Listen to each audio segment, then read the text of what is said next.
Raider Nation, what's going on? It's Mitchell Renz here, host of the Raiders Report. And coming up on today's show, I'm going to be looking at some Raiders trade candidates at the NFL trade deadline. According to Dianna Russini, she said that the Raiders have been making phone calls, and they've been making calls in terms of, all right, could you potentially do a player-for-player trade? So as soon as I heard that, and for people who are watching this live and for people who didn't watch the first video that I put out earlier this week, I put out a video around Raiders trade targets, and I did that because of this report here by Dianna. So she said the Raiders have been busy making calls around the league looking for a pass rusher since releasing Chandler Jones. They are looking for a player-for-player swap and may not want to give up too much. So as soon as I saw the player-for-player swap, I go, all right, if I'm already going to make a video about players that they could trade for, well, now let's make a video around players that they could trade away. So if they do end up selling a few players, and for those that do not know, the NFL trade deadline is October 31st at 4 p.m. Eastern Time.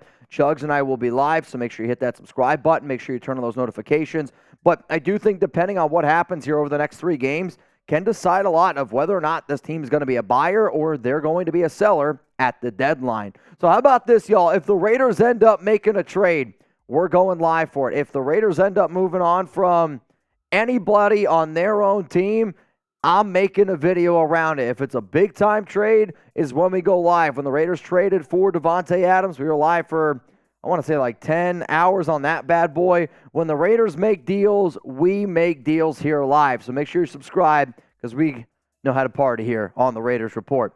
All right, so let's look now at some potential dudes that the Raiders could trade away. And I don't have these ranked in any particular order, if you will. But what I wanted to be able to do here is just run through the list, kind of give you my reasoning of why I have the players on here that I do. The first name is the most obvious one. It is Hunter Renfrow. For the Raiders to not use Renfrow, I continually get frustrated by the fact that they're just not really going to use him. It seems like at this point, we have seen Josh McDaniels now have Hunter Renfrow 16 games when he's been healthy, and the production's not there. I don't know if Renfrow's unmotivated. I don't know if McDaniels is just not smart enough to be able to use a receiver that would actually be able to fit something of what type of offense he's running, but it's just not there. So to me, you got to potentially move on from Renfrow. You have other talented options there. Yeah, Trey Tucker's banged up right now, but you decided to keep Christian Wilkerson, and who knows, maybe he could play a little bit of slot, DeAndre Carter. What I'm saying is, though, it doesn't matter all that much because Renfrow can't block, and the only 2 receivers that really get any work for this team are Davante Adams and Jacoby Myers. If you're the silver and black, what exactly are you going to get for Renfrow? I'll give you my answer, but first, I want to know what you think that the Raiders could get for a Hunter Renfrow trade this year. I put out some Renfrow trade ideas a few weeks ago, a few months ago, and I get it. A lot of y'all didn't like what I put out there. Here's the thing.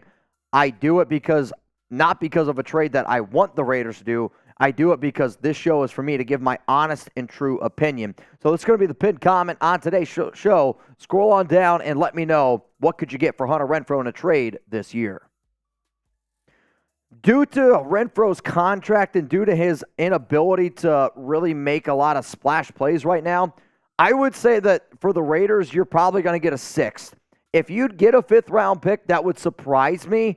But to me, right now, I believe an NFL team, the most that they're going to offer the Raiders for Hunter Renfrow is a 6th-round pick. That's my personal opinion. Let's go to the next player here. It's Jermaine Elumunor. And I'm going to take some of the information that I got here from some Raiders sources, and for those that do not know, Jermaine Elumunor was not benched on Monday Night Football. He was injured in that play when Jimmy Garoppolo ended up getting sacked there. Munford ends up going in the game. However, the reason why Jermaine Elumunor is on this is because he's not going to be a happy camper if he doesn't start Week 6 against the New England Patriots. I know that he wants to get a start against his old team, and yes, this season's been a frustrating year for Jermaine. He's probably been the worst offensive lineman for the Silver and Black this season. He's had some tough assignments, there's no doubt about that.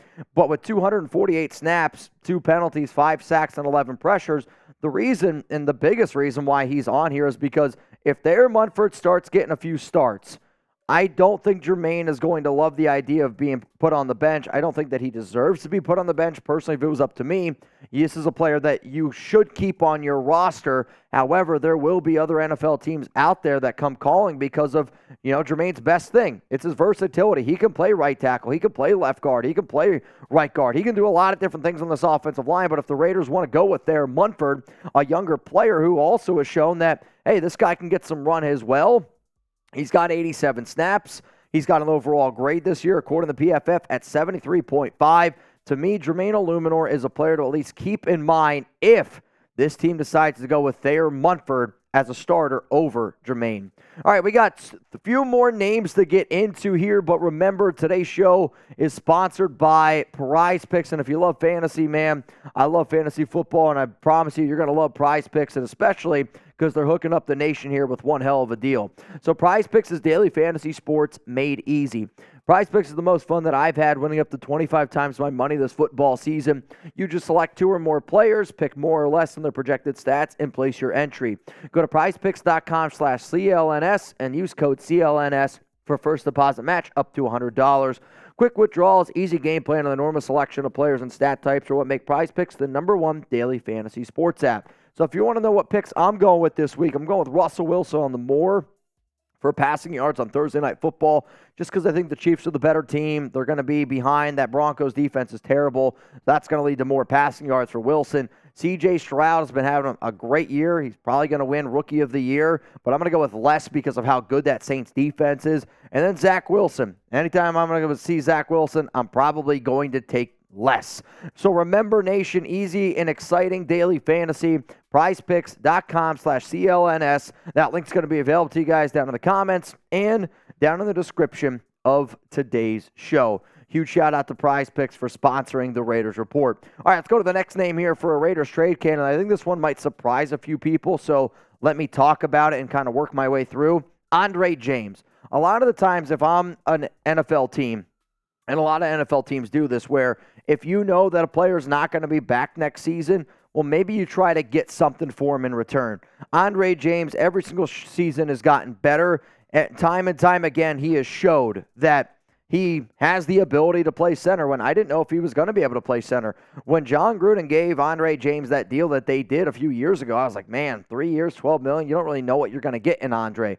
Here's the reason, though, why I think that they could potentially trade him.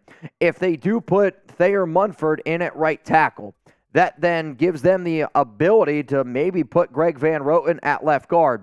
It then also gives you the ability to put Jermaine Elumunor at right guard.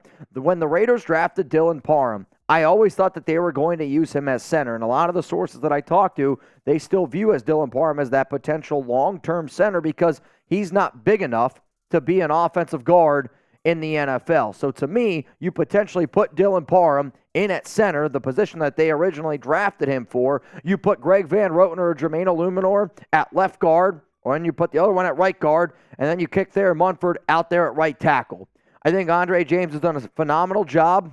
Phenomenal, strong word. He's done a good job. He's done a much better job than what I anticipated. But the way that they could potentially move this offensive line around is the reason why I have Andre James here as a potential Raiders trade candidate. Let's go to the next name here.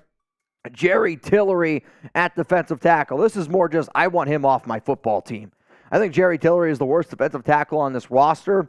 McDaniels preaches that we need players that make good decisions. We need players that are leaders in the locker room. We need players that X, Y, and Z. Guess what? Tillery is none of those things. Tillery is not a player that I believe deserves to rep the silver and black, to rep the shield. He makes boneheaded plays on a weekly basis, and he's not any good. Why are you sticking with him? He struggled at the end of last season, and to me, I'd rather give more reps to some bunch of other players. I'd rather you give reps to Nesta Jade Silvera. I'd rather you give reps to Byron Young because both of those players have a chance. They're both rookies, where I know Jerry Tillery is never going to be anything on this team. Adam Butler has outplayed him.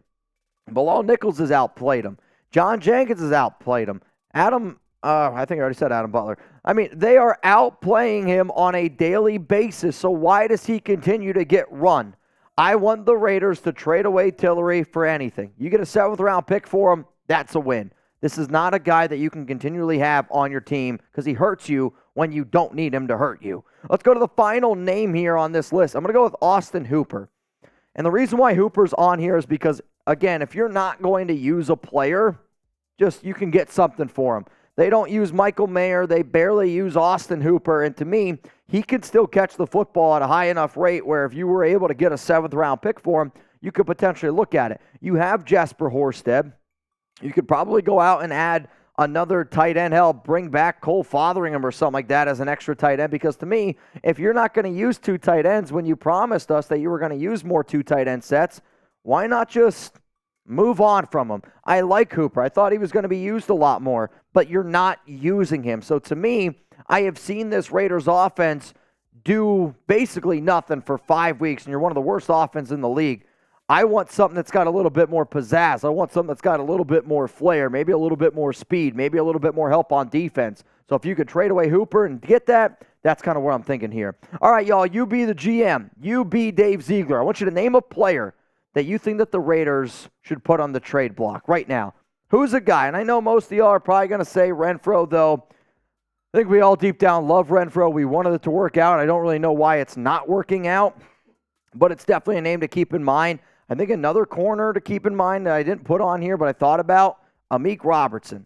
I know that the Raiders like Amik. He's played well, but when some of these other guys come back, they're going to have a tough decision here with Amik. So that's another name to at least keep in mind. If you want to take a screenshot, if you want to post this on social media, all I ask that you do is that you tag me on Instagram, or you can tag me on Twitter at Mitchell Renz 365. My Raiders trade candidates, as it stands right now, going into Week 6 against New England, Renfrow, Elumunor, Andre James. Again, these kind of are flip-floppy. And then Jerry Tillery and Austin Hooper. Right now, these are the candidates that I think the Raiders could potentially move before the NFL trade deadline. If it was up to me, I would pick a lot different guys. I'd trade away Brandon Bolden because I don't even know why he's on this roster at this point. I would move definitely some other dudes. And the unfortunate part is, though, the Raiders don't listen to me. If they did, we'd be in a much better situation. That I can guarantee you.